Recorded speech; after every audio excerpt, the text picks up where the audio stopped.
kita dari kelompok 3, di sini kita akan mempresentasikan hasil diskusi kami mengenai materi dari pemberontakan Permesta. Sebelumnya, perkenalkan saya Agnes Nismara Dewi, absen 1. Saya Nurul Ayu Ainia, absen 27. Saya Muhammad Mulana, absen 23.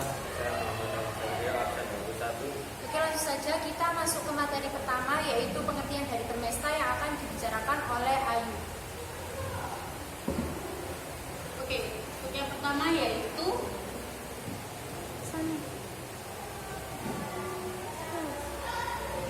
Permesta. Apa sih Permesta dan mengapa Permesta dapat terjadi? Jadi, Permesta itu merupakan singkatan dari Perjuangan Rakyat Semesta. Mengapa Permesta dapat terjadi? Permesta ini terjadi karena adanya ketidakpuasan suatu daerah terhadap pemerintah pusat, sehingga mengakibatkan pemberontakan Permesta ini terjadi. Nah, Permesta sendiri ini terjadi pada tanggal 2 Maret 1957 pukul 3 di kediaman gubernur di Makassar. Nah, Permesta ini terjadi pada tanggal 2 Maret 1957 yang diprakarsai oleh Kolonel Vinci Sumual yang merupakan pemimpin dari gerakan Permesta ini. Nah, awal mulanya gerakan Permesta ini berada di kota Makassar. Namun, seiring berjalannya waktu, perlahan-lahan dukungan rakyat Makassar ini mulai menurun. Sehingga markas gerakan ini yang awalnya berada di Makassar lalu dipindahkan ke kota Manado. Nah, di kota Manado inilah terjadi gencatan senjata yang dilakukan oleh anggota Permesta melawan pemerintah pusat. Itu tadi penjelasan mengenai apa itu Permesta dan mengapa Permesta dapat terjadi. Selanjutnya, saya akan menjelaskan tentang latar belakang dari Permesta. Nah, kami telah menyimpulkan bahwa latar belakang dari Permesta ini menjadi 4 poin saja. Poin yang pertama yaitu kekecewaan, poin yang kedua ketidakpuasan, poin ketiga pengaruh, poin keempat keterlibatan. Oke, saya bahas untuk poin yang pertama terlebih dahulu, yaitu tentang kekecewaan.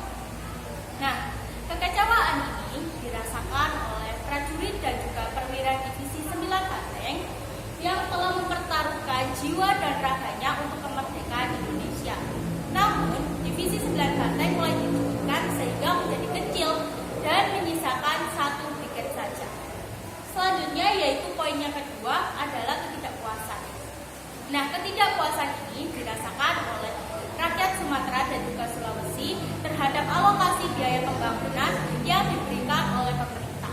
Nah, jadi rakyat Sulawesi dan juga Sumatera ini merasa tidak puas kepada pemerintah pusat karena pemerintah pusat hanya mengedepankan pembangunan di Jawa saja, sedangkan pembangunan di daerah ini diabaikan. Poin yang ketiga yaitu pengaruh PKI. Nah, jadi pada saat itu PKI ini menganut ideologi komunis, sedangkan pemerintah ini menganut ideologi nasional, sehingga menimbulkan ketidakcocokan dan juga persaingan politik. Nah, hal ini mengakibatkan ketidakpuasan suatu daerah terhadap pemerintah pusat karena mereka merasa otonomi untuk sumber dayanya kurang. Nah, untuk poin yang keempat adalah keterlibatan. Adanya keterlibatan pihak asing. Nah, contoh dari keterlibatan pihak asing ini seperti Amerika Serikat yang memanfaatkan kondisi Indonesia pada saat itu untuk kepentingan pribadi dari negara Amerika Serikat itu. Nah, untuk materi yang selanjutnya akan dijelaskan oleh teman saya.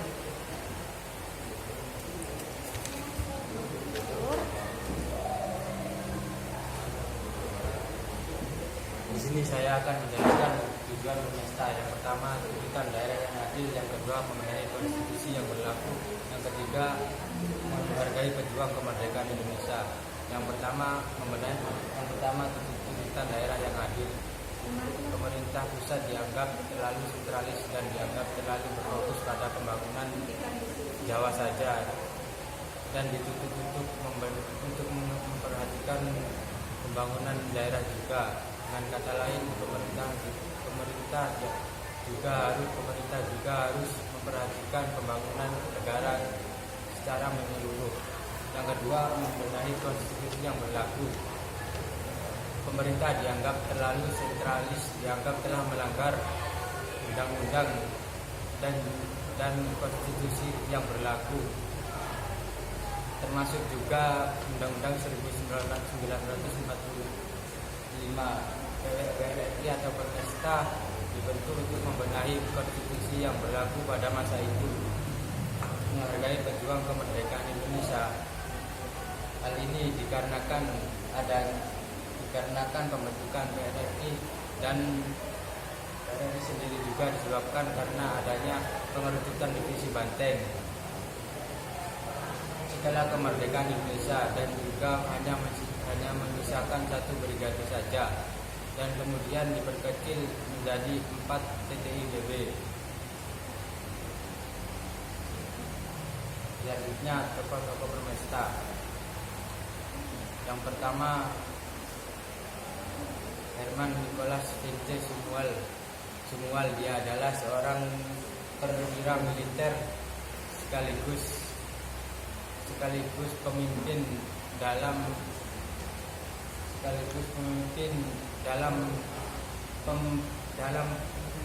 pertempuran melawan pemerintahan pusat, dan dia juga ikut serta dalam pembuatan kebijakan Permesta. Yang kedua, Jacob Frederick Farrow.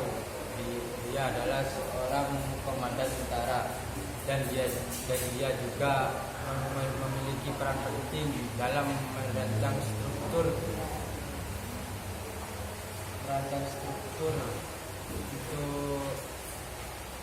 untuk mencapai tujuan Permesta, dan dia juga menjalin hubungan diplomatik dengan negara asing seperti Amerika Serikat dan juga Filipina untuk mendapat dukungan internasional.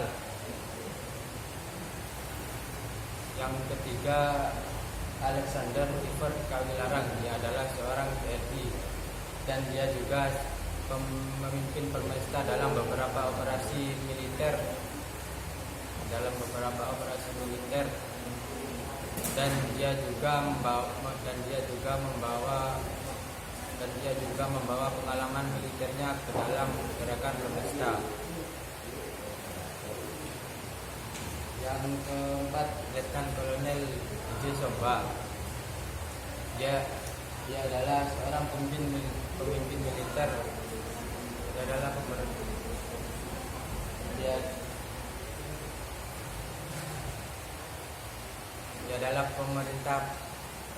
adalah pemimpin militer pemberontakan, dan juga memperjuangkan otonomi daerah, dan juga bernegosiasi dengan pemerintahan pusat. Yang ketujuh, Kapten Lim Najwan. Dia adalah seorang perwira militer, dan dia juga menyusun taktik untuk mencapai tujuan pemberontakan. Yang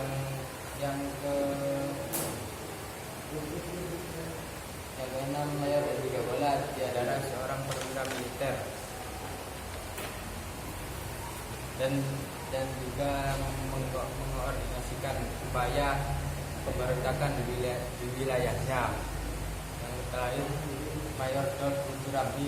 Dia adalah seorang perwira militer dan berpartisipasi dalam operasi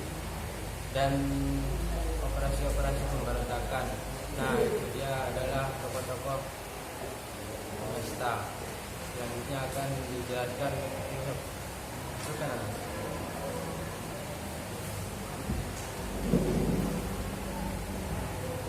Oke, di sini saya akan menjelaskan mengenai kronologis dari pemberontakan Permesta. Jadi awal mulanya pemberontakan Permesta ini terjadi pada tanggal 2 Maret 1957 ketika seorang perwira militer mengumumkan akan adanya manifesto atau yang dikenal sebagai Piagam Perjuangan Rakyat Sulawesi atau yang bisa disingkat sebagai PPRS. Jadi manifesto atau PPRS ini berisikan mengenai tuntutan-tuntutan dan juga pernyataan-pernyataan yang menjadi dasar perjuangan mereka untuk otonomi daerah di wilayah Sulawesi Utara. Jadi manifesto atau PPRS ini mencerminkan sebuah aspirasi dan juga tuntutan gerakan Permesta ini untuk mengubah kemerdekaan pada kala itu. Selanjutnya yaitu pada bulan April 1957, gerakan ini mendapatkan dukungan dari Kolonel Vince Sumual yang merupakan yang pada saat itu dia menjabat sebagai Panglima Daerah Komando militer dari daerah Sulawesi Utara dan juga Tengah. Kemudian Sumual memindahkan markas gerakan ini ke kota Manado dan mengganti namanya menjadi Permesta. Jadi Kolonel Vences Sumual ini merupakan pimpinan dari anggota gerakan Permesta ini. Dan pada awal mulanya itu gerakan Permesta terdapat di kota Makassar yang merupakan ibu kota dari Sulawesi bagian selatan. Namun perlahan-lahan dukungan dari rakyat Makassar mulai hilang sehingga markas gerakan ini di bawah pimpinan Kolonel Vences Sumual yang dipindah dari kota Makassar ke kota Manado yang merupakan ibu kota dari Sulawesi bagian utara. Nah, di kota Manado inilah mulailah terjadinya kejahatan senjata yang dilakukan oleh pemerintah pusat melawan anggota Permesta, di mana kejahatan senjata ini terjadi akibat adanya rasa ketidakpuasan oleh masyarakat Manado karena pembangunan daerahnya diurus oleh pemerintah pusat. Dan di kota Manado inilah mulailah anggota Permesta ini melancarkan aksi-aksi militernya seperti menyerbu pangkalan udara, menembak pesawat-pesawat terbang, bahkan mencuri alat-alat dari pemerintah pusat. Nah, itu tadi merupakan awal mula dari pemberontakan Permesta. Selanjutnya yaitu awal gerakan dari pemberontakan Permesta. Ini terjadi pada tanggal 17 Februari 1958 ketika diadakannya rapat di gedung Universitas Permesta dengan tujuan untuk pemutusan dengan pemerintahan pusat. Dan pada saat itu juga Kapten Bin Najwan memberikan dukungannya untuk dibentuknya PRRI. Dan pada saat itu juga Kolonel Vences Sumual dan rekan-rekannya diberhentikan atau dipecat secara tidak terhormat oleh pemerintahan pusat karena tujuan ini untuk memperlemah daerah pertahanan dari anggota Permesta ini sehingga dapat mempermudah untuk pemerintah pusat untuk menumpaskan anggota Permesta. Nah, meskipun Kolonel Vences Sumual dan rekan-rekannya ini diberhentikan dari jabatannya, namun banyak sekali mahasiswa yang ikut atau mau bergabung atau mendaftarkan diri untuk menjadi anggota Permesta ini. Selain itu, Amerika Serikat pun juga ikut terlibat dalam membantu anggota Permesta ini dengan membantu mengirimkan amunisi dan juga pesawat-pesawat terbang. Nah, setelah pergolakan antara pemerintah pusat dengan anggota Permesta ini semakin memanas, nah hal ini merembet ke masalah antara hubungan Insinyur Soekarno dengan Muhammad Hatta, di mana Muhammad Hatta akhirnya mengundurkan diri dari jabatannya karena Muhammad Hatta berpikir bahwa beliau sudah tidak sejalan lagi dengan Insinyur Soekarno. Nah, selanjutnya kegelisahan pun semakin menimpa oleh masyarakat Manado, di mana masyarakat Manado ini tidak tenang karena khawatir daerah atau daerah yang dikuasai oleh Permesta ini akan diserang oleh pemerintah pusat. Meskipun masyarakat Manado ini mulai khawatir, nah akan tetapi Permesta mendapatkan dukungan lagi dengan masuknya Alexander Evert Kawilarang dan juga bantuan-bantuan dari negara-negara, terutama bantuan dari negara Taiwan. Nah, bantuan-bantuan dari negara Taiwan ini didengar oleh pemerintahan pusat sehingga pemerintahan pusat ini semakin memurka dengan anggota Permesta ini, sehingga pemerintahan pusat ini menciptakan upaya-upaya atau cara untuk menuntaskan Permesta. Untuk menuntaskan Permesta ini akan disampaikan oleh Agung. Namun sebelumnya mari kita kenal negara yang mendukung anggota Permesta. Nah, diduga Permesta ini kuat karena Permesta ini telah di-backing atau didukung oleh beberapa negara seperti Amerika Serikat, Jepang, Taiwan, dan juga Filipina. Nah, keempat negara ini mendukung anggota Permesta ini dengan cara mengirimkan bantuan berupa pesawat-pesawat terbang dan juga alat-alat tempur lainnya. Nah, itu tadi merupakan kronologis dari pemberontakan Permesta. Nah, selanjutnya ini ada materi mengenai penumpasan Permesta akan disampaikan oleh aku.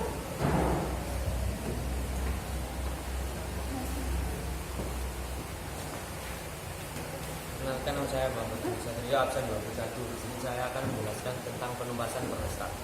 Upaya pemerintah untuk menumpaskan Permesta.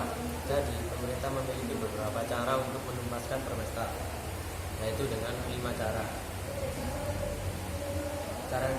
Cara yang pertama yaitu dengan melakukan pemecatan dengan anggota tentara yang terlibat. Cara yang kedua yaitu dengan melakukan perundingan. Cara yang ketiga yaitu dengan melancarkan operasi militer gabungan. Nah, operasi militer gabungan ini dibagi menjadi 2. Yang pertama yaitu operasi militer Sabta Marga 1, 2, 3, dan 4.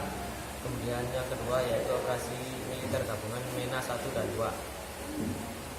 Kemudian cara yang keempat yaitu dengan melancarkan aksi pengoboman.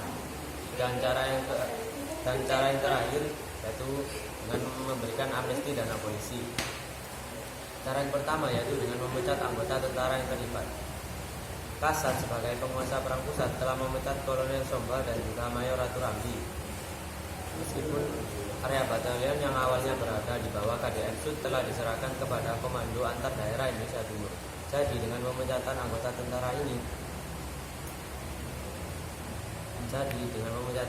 tentara ini akan memperlemah pertahanan dari anggota Permesta sehingga mempermudah pemerintahan pusat untuk menuntaskan anggota Permesta. Cara yang kedua yaitu dengan melakukan perundingan. Pada tahun 1960, anggota Permesta akhirnya mau ikut berunding dengan anggota pemerintahan pusat, di mana anggota Permesta ini diwakili oleh Alexander Kawilarang yang menghasilkan sebuah kesepakatan, yakni anggota Permesta akan turut mau berunding dengan untuk membantu TNI dalam menghadapi komunis di Pulau Jawa. Kemudian cara yang ketiga yaitu dengan melancarkan operasi militer gabungan. Nah, operasi militer gabungan ini dibagi menjadi dua, yaitu operasi militer Sabta Marga 1, 2, 3, dan 4. Yang kedua operasi militer gabungan MENA 1 dan 2. Di mana operasi militer gabungan Sabta Marga 1 ini dipimpin oleh Letnan Kolonel Sumarsono dengan tujuan untuk merebut kembali Sulawesi Tengah. Dan operasi Sabta Marga 2 dipimpin oleh Letnan Kolonel Agus Parasmono dengan tujuan untuk merebut kembali Gorontalo, termasuk lapangan udara Pulau di Sulawesi Utara bagian selatan. Kemudian operasi Sabta Marga 3 dipimpin oleh Letnan Kolonel Magenda dengan tujuan untuk merebut kembali Kepulauan Sangihe dan Talaut di utara Manado.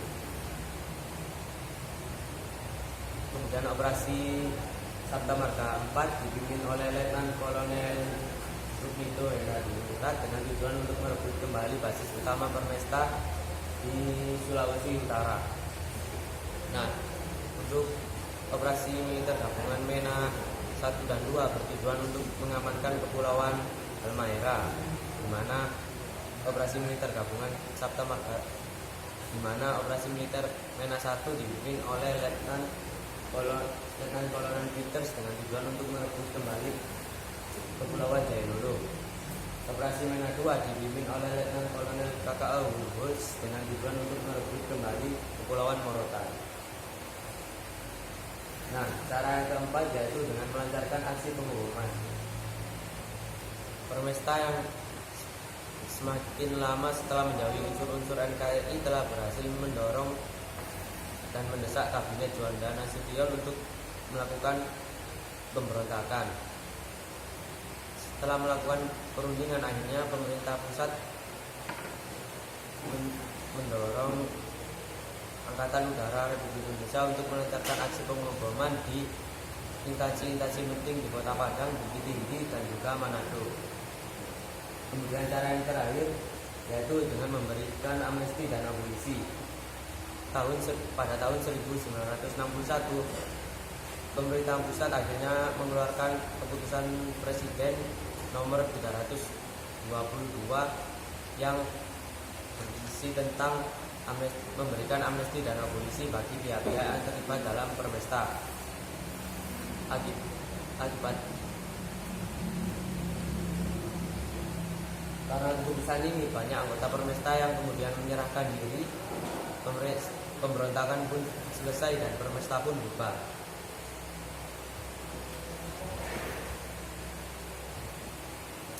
Kembali lagi bersama saya Nurul Ayuani absen 27. Di sini saya akan menjelaskan tentang dampak dari pemberontakan Permesta. Nah, yang pertama, kalau berbicara tentang peperangan atau pertempuran, pastinya tidak luput dengan adanya korban ya. Nah, sama halnya dengan pemberontakan permesta ini. Pemberontakan permesta ini memakan korban hingga 22.174 jiwa, 4.360 luka-luka, dan 8.072 orang tawanan. Nah, untuk yang kedua yaitu kondisi ekonomi terganggu dan juga munculnya inflasi dan juga deflasi. Jadi pada awal konflik itu terjadi peningkatan ekonomi dan juga permintaan barang dan makanan sehingga terjadi inflasi. Nah, namun ketika ekonomi menurun dan maka permintaan barang dan juga makanan ikut menurun sehingga mengakibatkan deflasi. Untuk yang ketiga adalah terjadi perpecahan antara hubungan persaudaraan di daerah. Jadi pada saat itu ada sebagian masyarakat yang tidak setuju dengan adanya kegiatan pemberontakan permesta ini, sehingga terjadi perpecahan persaudaraan antara hubungan persaudaraan di daerah. Nah, yang keempat adalah kurangnya bahan makanan. Nah, hal ini terjadi karena pemberontakan permesta ini mengakibatkan para pemasok dan juga pemproduksi makanan ini kesulitan sehingga bahan makanan yang tersedia ini sangat sedikit. Nah, yang kelima adalah ketegangan politik dan konflik regional. Nah, ketegangan politik dan juga konflik regional ini terjadi karena pemberontakan permesta menyebabkan ketegangan politik dan konflik regional di beberapa wilayah di Indonesia, terutama di Sulawesi Utara dan Sumatera Barat. Pemerintah pusat harus mempertahankan tantangan besar dalam memelihara integritas nasional. Yang keenam yaitu sejumlah SMP, SMA, hingga universitas terpaksa ditutup sementara. Mengapa? Karena banyak sekali dosen dan juga mahasiswa yang ikut serta dalam pemberontakan permesta ini. Nah, itu tadi dampak-dampak dari pemberontakan permesta. Sekaligus mengakhiri dari kegiatan presentasi kali ini. Oke. Ini tadi merupakan penjelasan tentang permesta dari kelompok kami, yaitu kelompok 3. Nah, sekian dari kelompok kami. Apabila ada salah kata, mohon maaf. Wassalamualaikum warahmatullahi wabarakatuh.